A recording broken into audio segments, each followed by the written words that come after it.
Hello everyone, welcome to our channel Anik education point. Myself Heena Thakkar और आज हम बात करने वाले हैं income tax law and practice का जो यूनिट नंबर 4 है वो आज हम कंप्लीट करने वाले हैं।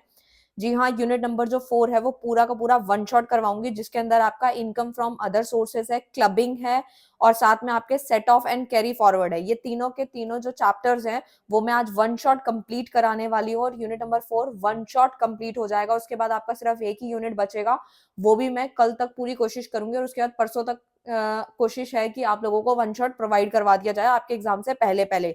बहुत सारे बच्चे हैं जिन्होंने अभी तक कुछ भी नहीं पढ़ा, वो पढ़ना स्टार्ट कर दें और टेलीग्राम ज्वाइन कर लें। वहां पे जो प्रीवियस क्वेश्चन पेपर है मैंने डाल दिया, वहां से भी आप प्रैक्टिस कर सकते हैं और जो थ्योरी के क्वेश्चन है वो अच्छे से रटना स्टार्ट कर दो। विदाउट वेस्टिंग एनी टाइम हम लोग स्टार्ट करते हैं। इसके नोट्स भी अगर आप लोगों को चाहिए, टाइम नहीं है आप लोगों के पास खुद बनाने के लिए, तो आप हमसे भी परचेज कर सकते हैं। दिए व्हाट्सएप पे आप ले सकते हैं स्टार्टिंग में जैसे बताया गया है। स्टार्ट करते हैं।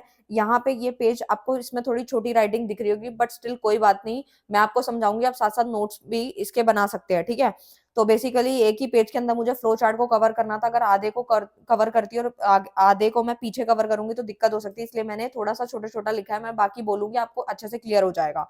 चैप्टर का नाम है इनकम फ्रॉम अदर सोर्सेस। ठीक है, तो अब बात आती है कि जो हमारी इनकम होती है वो अदर सोर्सेस में आती है। ठीक है, यानी ये हमारे चैप्टर का नाम है, यानी कि हमने टोटल हमारे 5 हेड होते हैं, यानी कि जो 4 हेड हम ऑलरेडी कवर कर चुके हैं। ठीक है, अब वो जो 4 चीजें जिनमें जो एंट्रीज ऐसी हैं जो 4 हेड्स में नहीं आई, वो लास्ट में अदर सोर्सेज में ही आएंगी। ठीक है, सबसे पहला कैजुअल इनकम। कैजुअल इनकम में क्या आता है? Winning from lotteries, crossword puzzles, race including horse races, card games, other game, gambling, betting etcetera. यानी कि जो जुआ वगैरह खेलते हैं, क्रॉसवर्ड पजल्स खेलते हैं, लॉटरी में जीत जाते हैं, रेस हॉर्स हो गया।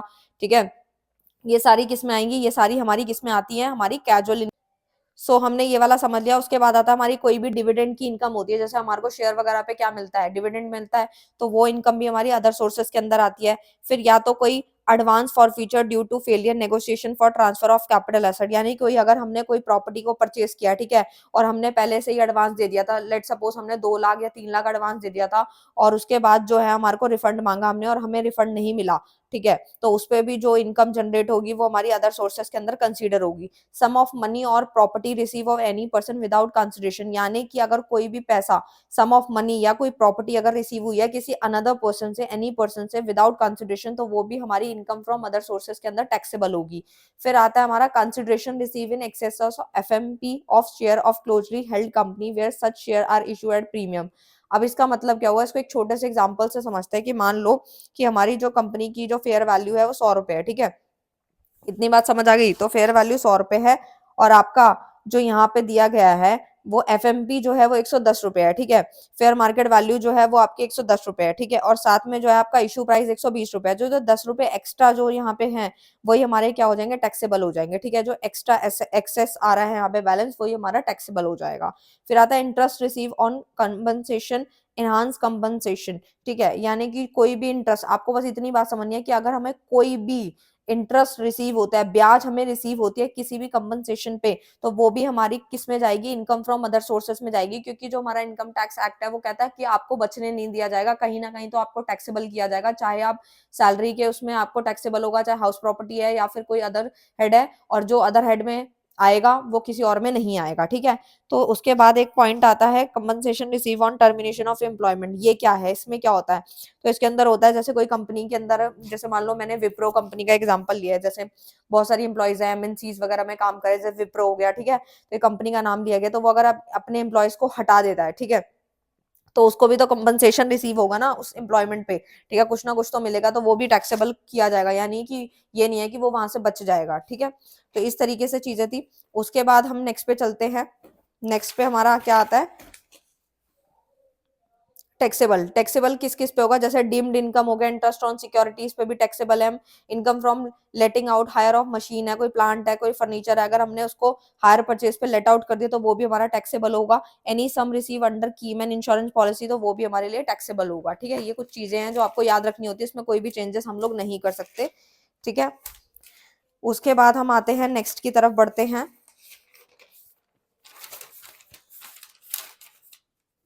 यस, उसके बाद आता है हमारा इनकम फ्रॉम अदर सोर्सेज, जैसे कि कैजुअल इनकम क्या होती है? तो देखो, those receive which are tax payer has receive unexpectedly during the previous year and which are non recurring nature called casual income. For example income from winning lottery, कि आपने कोई लॉटरी जीत ली, कोई कार्ड गेम है, game show है, horse race हो गया, क्रॉसवर्ड पजल है, या कोई अनदर गेम है, वो सारी हमारी कैजुअल इनकम के अंदर आती है। लेकिन उसके अंदर भी हमें चीजें देखनी पड़ती है कि हमारा टैक्स रेट कितना होगा। तो टैक्स रेट वैसे तो 30% का है, सेस और सरचार्ज मिला के अगर आप गूगल पे भी सर्च करेंगे तो रिसेंटली जो हमें डेटा दिया गया उसके अकॉर्डिंग टोटल हमारा कितना कटेगा, मतलब अगर हम कोई लॉटरी वगैरह जीत जाते हैं या कार्ड वगैरह गेम कोई शो वगैरह भी जीता है तो भी हमें टैक्स पे करना पड़ेगा, हम बच नहीं सकते, क्योंकि वो एक तरीके की हमारी इनकम है, भले ही वो अदर सोर्सेज की है, लेकिन कैजुअल इनकम में कंसीडर होगी तो 30% लगेगा, और 30% भी टैक्स रेट है, लेकिन सेस और सरचार्ज मिला के 31.2% आपका चार्ज लगेगा, उसके बाद आपको कट के ही पैसा मिलेगा। इतनी बात समझ आ गई आपको। टीडीएस, टीडीएस वही है, डिडक्टेड है, टैक्स डिडक्टेड एट सोर्सेज होता है, ऑन कैजुअल इनकम पे टीडीएस काटा जाता है। प्राइज मनी अगर 10,000 तक है तो कोई टीडीएस नहीं कटेगा। अगर हमारी वैल्यू यानी कि जो भी हमने जीता है अगर उसकी वैल्यू 10,000 से ज्यादा है तो टीडीएस 30% यानी कि टोटल 31.2% कटेगा, उसके बाद ही हमें वो अमाउंट मिलेगा। आई होप आपको क्लियर है।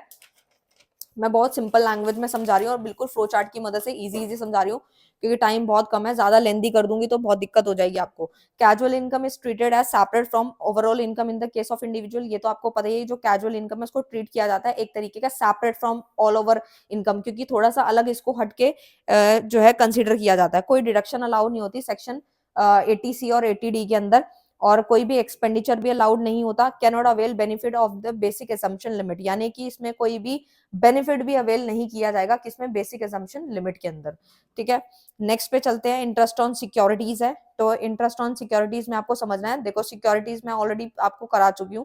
If security treated as investment, की अगर आप उस सिक्योरिटीज को, सिक्योरिटीज क्या होती है, लाइक शेयर बॉन्ड ये सब होता है, तो सिक्योरिटीज को अगर आप एज अ ट्रीट कर रहे हो इन्वेस्टमेंट के तौर पे, तो वो इनकम फ्रॉम अदर सोर्सेज के अंदर कंसीडर होगी।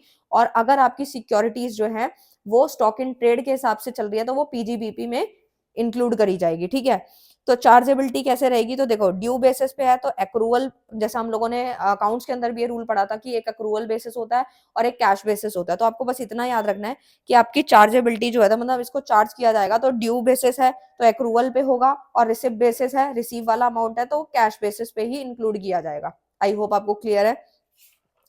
नेक्स्ट पे हम लोग चलते हैं अब।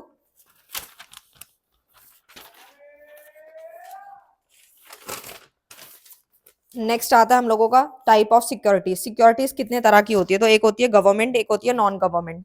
गवर्नमेंट के अंदर होती है टैक्स फ्री गवर्नमेंट सिक्योरिटीज, एक होती है लेस टैक्स गवर्नमेंट सिक्योरिटीज। तो आपको बस इतना याद रखना है, जो टैक्स फ्री गवर्नमेंट सिक्योरिटीज होती है उसमें एक वो एग्जाम्प्ट होती है, और जो लेस टैक्स गवर्नमेंट सिक्योरिटीज होती है वो टैक्सेबल होती है, यानी कि उसमें टैक्स पे करना होता है और इसमें कोई भी ग्रॉस अप रिसीव नहीं होता। जबकि नॉन गवर्नमेंट में क्या होता है, tax free non government security taxable होती है, इसमें ग्रॉस अप रिसीव होता है। और जबकि लेस टैक्स गवर्नमेंट सिक्योरिटीज जो होती हैं वो इंटरेस्ट रेट गिवन होता है उसके अंदर, और इसमें कोई ग्रॉस अप नहीं होता। और जबकि इंटरेस्ट वाले केस में ये गिवन होता है और इसमें ग्रॉस अप होता है। आई होप आपको क्लियर है। नेक्स्ट पे चलते हैं अब हम। जो हमारा नेक्स्ट वाला चैप्टर है वो है क्लबिंग ऑफ इनकम, जो कि सेक्शन 62 60 40 62 64 के अंदर गिवन है। ठीक है, इसको मैंने बहुत इजी वे में फ्लो चार्ट की मदद से समझा रही हूँ, मेन मेन बातें समझा रही हूँ। अगर आप इसको बुक से पढ़ोगे तो आपको बहुत लेंदी लग सकता है, बट मैं इसको बहुत इजी लैंग्वेज में समझाने वाली हूँ। देखो क्लबिंग ऑफ इनकम क्या होता है बेसिकली। सो अब हम स्टार्ट करते हैं क्लबिंग ऑफ इनकम क्या होता है। तो बेसिकली क्लबिंग ऑफ इनकम, अगर आप क्लबिंग का मतलब समझ गए तो पूरा चैप्टर चुटकी में समझ आ जाएगा। क्लबिंग ऑफ इनकम जो हमारा दिया गया सेक्शन 62 64 के अंदर बताया गया है। ठीक है, और क्लबिंग का मतलब एक बार समझ लेते हैं, इनकम प्लस अनदर इनकम, की अगर हम किसी एक इनकम को किसी अनदर इनकम के साथ जोड़ देते हैं, ऐड कर देते हैं, तो वो क्लबिंग बन जाता है। ठीक है, तो अब इनकम हमारी कहाँ कहाँ से आ रही है, 5 हेड से आती है। सैलरी है, हाउस प्रॉपर्टी है, पीजीपीपी है। ठीक है, या पीजीपीपी आपको क्लियर है क्या होगा, ये प्रॉफिट गेन बिजनेस प्रोफेशन बताया मैंने आप लोगों को। कैपिटल गेन हो गया, अदर आपकी सोर्सेज जो होते हैं। ठीक है, तो ये 5 हेड होते हैं। ठीक है, तो अगर आप किसी भी इनकम को अनदर इनकम के साथ जोड़ते हो तो यानी कि वो क्लबिंग होता है। ठीक है, transfer of an income without transferring the asset, इसके अंदर कुछ 9-10 आपके पॉइंट्स दिए गए हैं, बस आपको वही समझने हैं। अगर वो समझ आ गया तो पूरा चैप्टर समझ आ गया। ठीक है, बाकी आप इसको बुक में देखोगे तो बहुत अजीब से लेंदी तरीके से दे रखा है और बहुत सारे एग्जाम्पल मैटर काफी बढ़ा के दिया, लेकिन पॉइंट्स इसके 9-10 ही दे रखे हैं। Transfer of an income without transferring the asset, यानी हम अपना इनकम को ट्रांसफर कर रहे हैं, अपनी एसेट को ट्रांसफर किए बिना ही आप इनकम ट्रांसफर कर रहे हो किसी को, तो वो आपकी क्लबिंग में आएगी। किस तरीके से आएगी, सेक्शन 60 के अंदर बताया गया था। जैसे मैं एक छोटा सा एग्जांपल लेके समझाती हूँ, क्योंकि इसको बिना एग्जांपल के नहीं समझा जा सकता।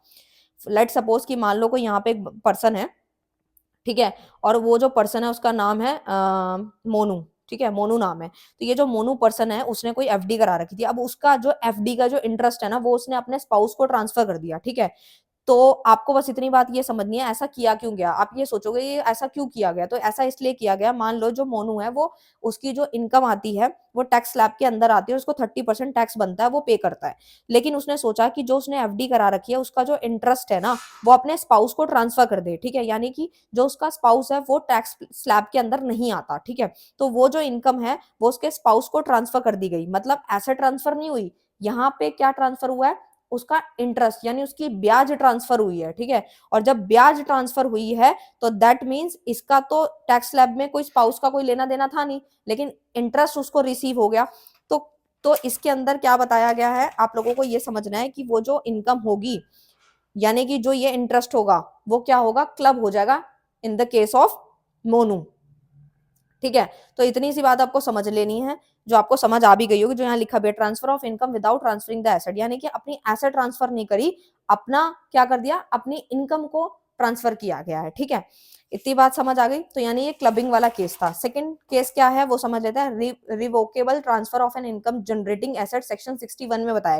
उसके बाद आता है only if the transfer of the asset is revocable, यानी कि इसको एक छोटे से एग्जांपल से समझते हैं कि मान लीजिए कोई पर्सन है जिसने अपने डिबेंचर्स जो हैं वो अपने किसी को दे दिए, ठीक है। तो डिबेंचर का जो इंटरेस्ट था, ठीक है, वो भी किसी पर्सन को, सेम वही वाला केस पीछे वाला ले सकते हैं, तो उसका इंटरेस्ट तो उसके स्पाउस को मिल गया। जब उसके स्पाउस को इंटरेस्ट मिल ही गया तो लेकिन एसेट तो उसने वापस ले ली ना बदले में, यानी बैक ले लिया, यानी कि यही पॉइंट कहता है कि वो भी क्या कहलाएगा, वो आपका क्लबिंग कहलाएगा, ठीक है, यानी क्लबिंग का केस है। थर्ड आता है रिमोनेशन या ऑफ स्पाउस, यानी कि सैलरी, सैलरी किस केस में बनेगी और क्लबिंग कब होगा। तो मैं आपको एक छोटा सा एग्जांपल से समझाती हूँ। जैसे ये पर्सन है, ठीक है, इसका नाम है राजू, ठीक है। अब ये जो राजू है, मान लीजिए ये एक कंपनी है, ठीक है, इसका ये जो पर्सन है राजू, इसका सब्सिडेंटल इंटरेस्ट अलोंग विद रिलेटिव, यानी कि इसका जो इंटरेस्ट है वो किस में है, अपनी कंपनी में है, ठीक है। और दूसरा जो है इसका जो स्पाउस है उसके पास कोई नॉलेज नहीं है, does not have qualification and knowledge.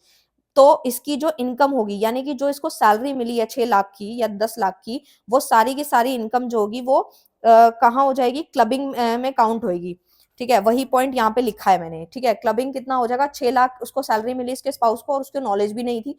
जब उसको नॉलेज भी नहीं है और जिसने ट्रांसफर करा है वो उसका सब्सटेंशियल इंटरेस्ट भी उस कंपनी में है, तो जब ये 2-3 केस फॉलो हो जाते हैं तो यानी कि जितनी भी उसको सैलरी मिली है वो क्लबिंग में काउंट होगी, यानी वो क्लब हो जाएगी, ठीक है। In the case of transfer, यानी substantial interest to be check along with the relative, जिसमें स्पाउस आता है, ब्रदर, फादर, मदर, सब्सटेंशियल, ठीक है, ये सारी चीजें।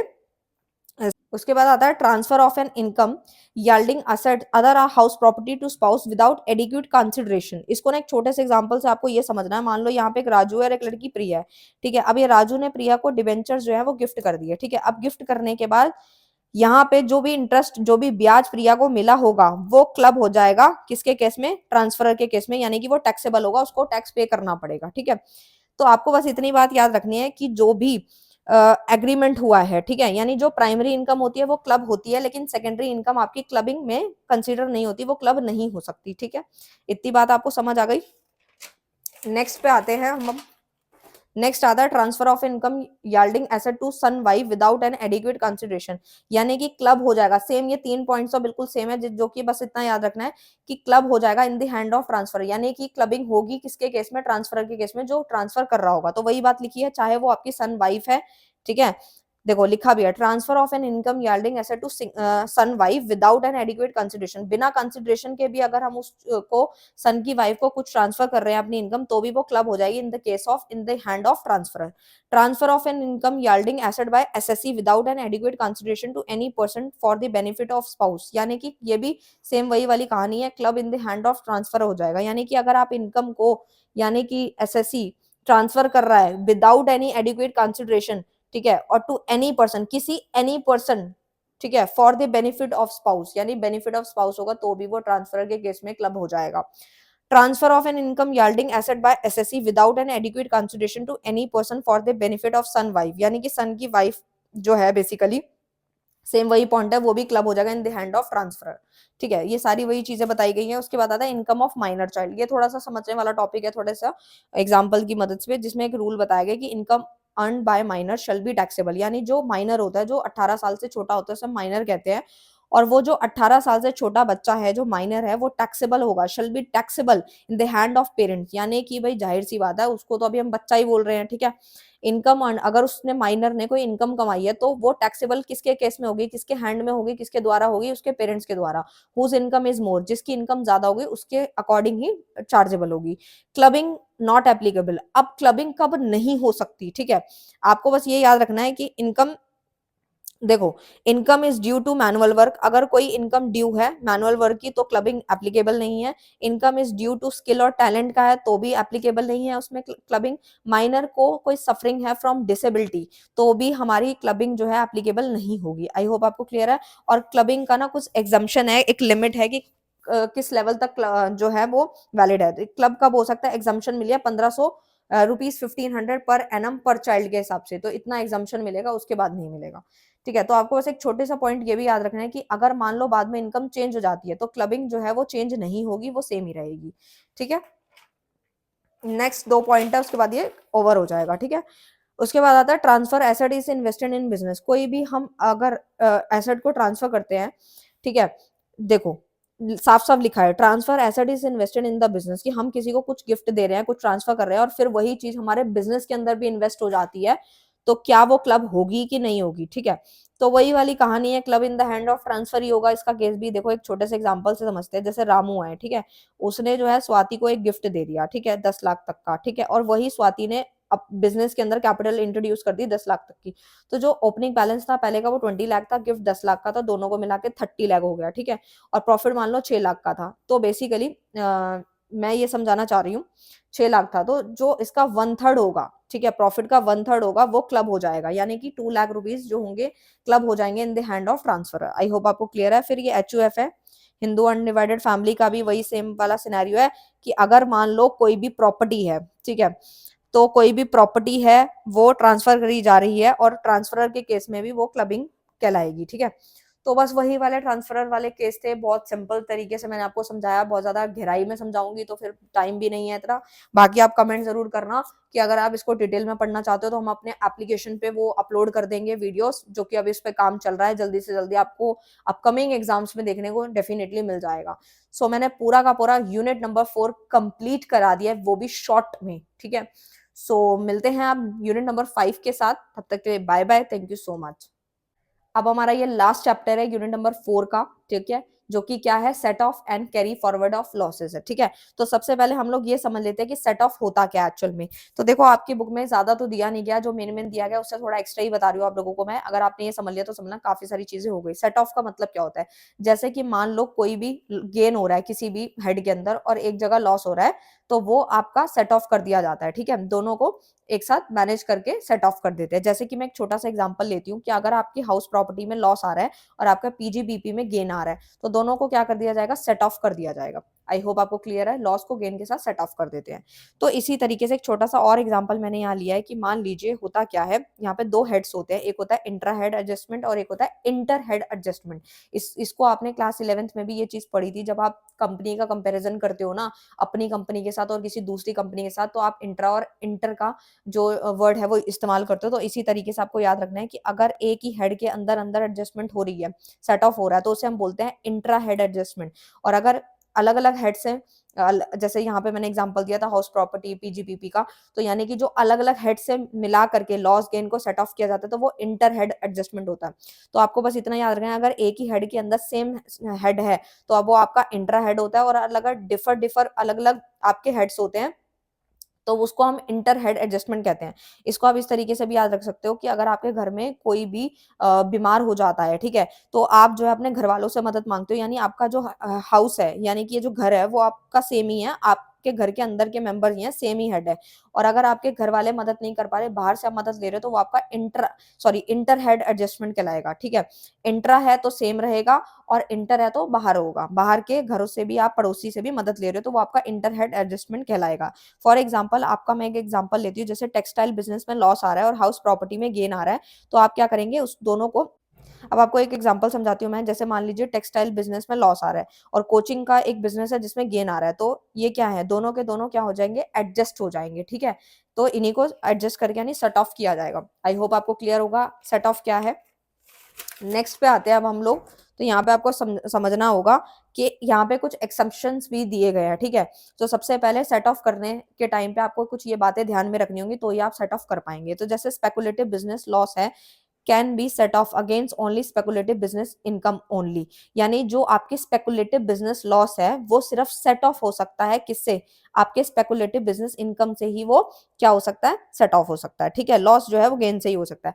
स्पेसिफाइड बिजनेस लॉस जो होगा वो भी सेम इसी तरीके से है। लॉन्ग टर्म कैपिटल लॉस जो होगा यानी एलटीसीएल जो है वो किससे सेट ऑफ होगा, यानी कि set off against long term capital gain से ही होगा। मतलब एलटीसीएल जो है वो किससे सेट ऑफ होगा, एलटीसीजी से आपका सेट ऑफ होगा। Loss from owning and maintaining race horses can be set off against income from owning maintaining race horses, मतलब रेस हॉर्स तो है वो रेस हॉर्स से ही सेट ऑफ होगा, ठीक है। यानी कि लॉस है तो वो किससे होगा, वो आपके इनकम से यानी कि गेन से। उसके बाद यहाँ पे कुछ एक्स्ट्रा एक्सेप्शंस दिए गए थे, ठीक है।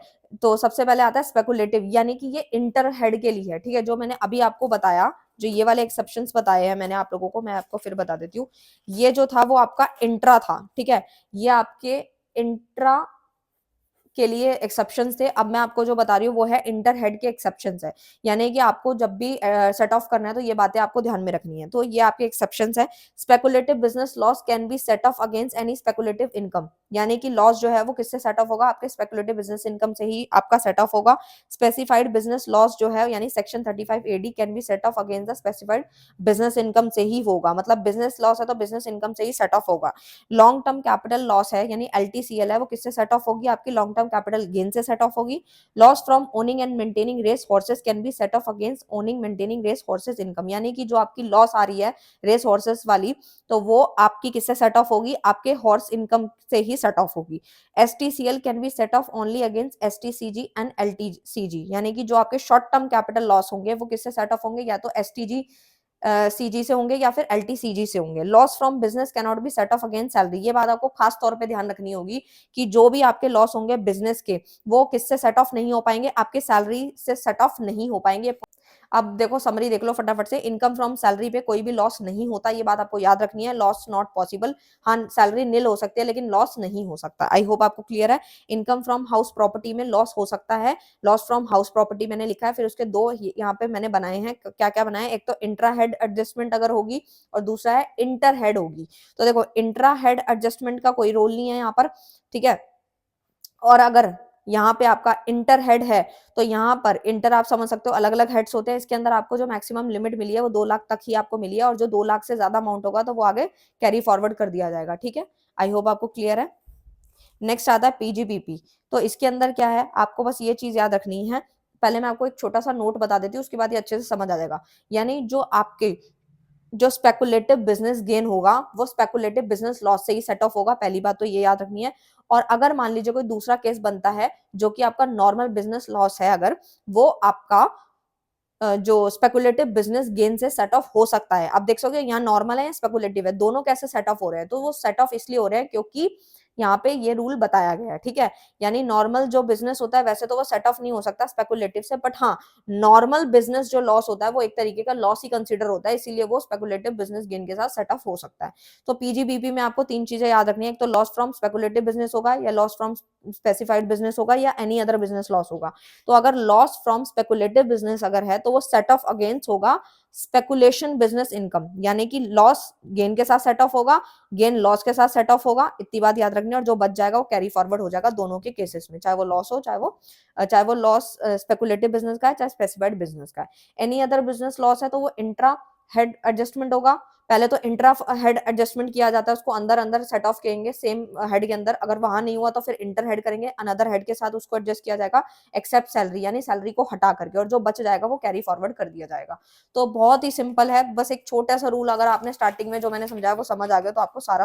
अब हमें यहाँ पे समझना है कैपिटल गेन। कैपिटल गेन को मैंने 2 पार्ट में डिवाइड किया है, एक तो एसटीसीएल है, LTCL है, यानी शॉर्ट टर्म कैपिटल लॉस, और अगर लॉन्ग टर्म कैपिटल लॉस होगा तो क्या होगा।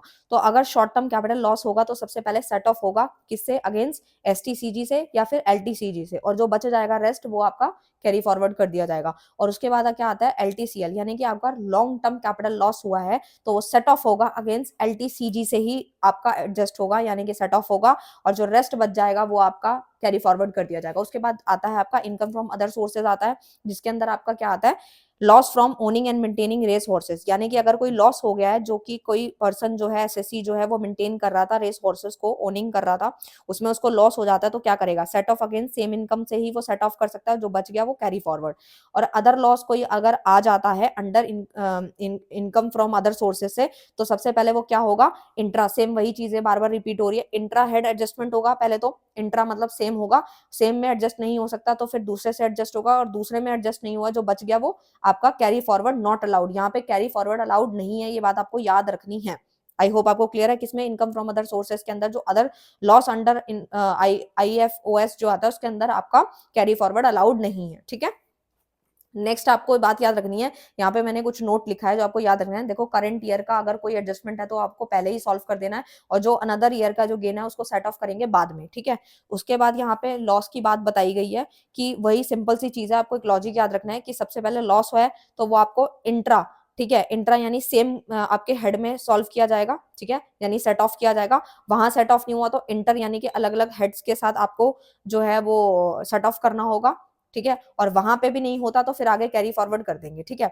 सेम ईयर के साथ सेट ऑफ हो जाएगा, अनदर ईयर के साथ सेट ऑफ नहीं होगा बाद में, यानी कि इतनी बात समझ आ जाए आप लोगों को कि पहले आप लोगों का सेम हेड के अंदर सेट ऑफ होगा, फिर अगर वहां नहीं हुआ तो अलग अलग हेड के साथ सेट ऑफ होगा, अगर यहाँ पे जो बच जाता है उसको हम क्या करते हैं, कैरी फॉरवर्ड करते हैं। तो कहने का मतलब ये है कि अगर एक बार कैरी फॉरवर्ड हो जाएगा तो आप बैक वापस नहीं आ सकते, यानी कि वो एक बार कैरी फॉरवर्ड होने के बाद आप दोबारा से अनदर हेड के साथ सेट ऑफ नहीं कर सकते हो, ठीक है, आपको सेम हेड के साथ ही सेट ऑफ करना होगा, यही बात मैंने यहाँ पे लिखी है।